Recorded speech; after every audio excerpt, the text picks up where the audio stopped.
Friends welcome back to another mini vlog. ఇది వచ్చేసి మా ఊర్లో సిర్లెల్లమ్మ తల్లి పండగ. ఇది ఎవ్రీ ఇయర్ జరుగుతుంది అండ్ ఈ పండగ వచ్చేసి శివరాత్రి అయిపోయాక జరుగుతుంది. ఈ పండగ కోసం ఎక్కడెక్కడో మా ఊర్లో ఎవరెక్కడున్నా సరే ఈ పండగకి ఖచ్చితంగా వస్తారు. అంత పవర్ఫుల్ అంట ఈ అమ్మవారు. ఈ పండుగ వచ్చేసి చాలా అంటే చాలా బాగా జరుగుతుంది. నాతో పాటు మీరు కూడా చూసేయండి. అండ్ మీ ఊర్లో కూడా ఇలాంటి జాతరలు ఏమైనా జరుగుతాయా అండ్ కామెంట్ సెక్షన్లో కామెంట్ చేయండి. మీకు ఈ పండుగ ఎలా ఉందో నచ్చిందా అయితే కామెంట్ సెక్షన్లో కామెంట్ చేయండి. వీడియో నచ్చినట్లయితే లైక్ చేయండి, సబ్స్క్రైబ్ చేసుకోండి ముందుగా నా ఛానల్ చూస్తున్న వాళ్ళు. అండ్ ఇదంతా అమ్మవారు అంతా ఆ చెట్టు దగ్గర ఉంటుందంట. మేము ఎప్పుడు ఇక్కడికి వచ్చి ఇలానే పూజలు చేస్తారు. కొందరైతే ఇలా కోలను కోసుకుంటారు, చీరలు అవి మొక్కుకుంటారు. ఎవరి నమ్మకం వాళ్ళది కదా, ఇంకా అలా జరుగుతుంటుంది.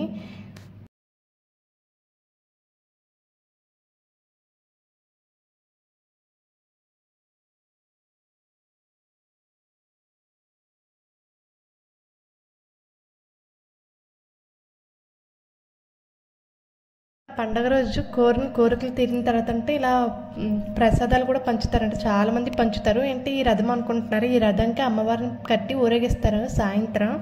మా ఊర్లో జాతరకి అయితే ఇటువంటి గేమ్స్ చాలా వచ్చాయి. అస్సలు ఖాళీ లేదు, చుట్టూ అసలు గేమ్సే.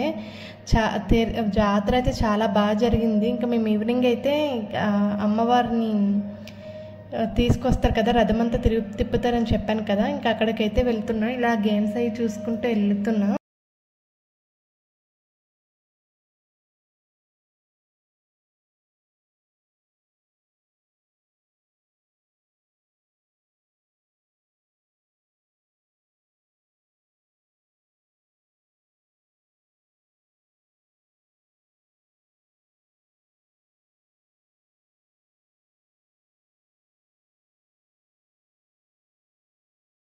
ఈవినింగ్ టైం అయితే అమ్మవారు ఊరంతా తిరిగి వచ్చాక ఈ రథానికి అయితే కడతారు.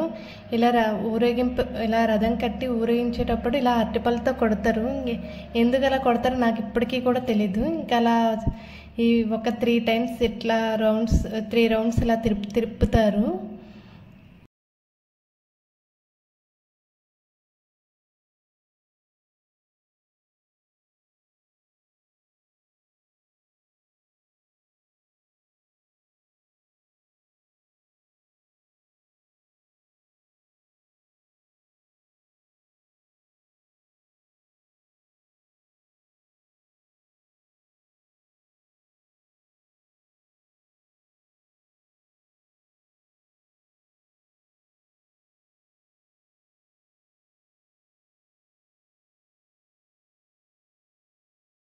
నైట్ అయితే ఇలా డ్యాన్స్ ప్రోగ్రామ్ అయితే పెట్టారు. చాలా అంటే చాలా బాగా జరిగింది. మా ఊరంతా వచ్చారు ఈ డ్యాన్స్ ప్రోగ్రామ్కి అయితే.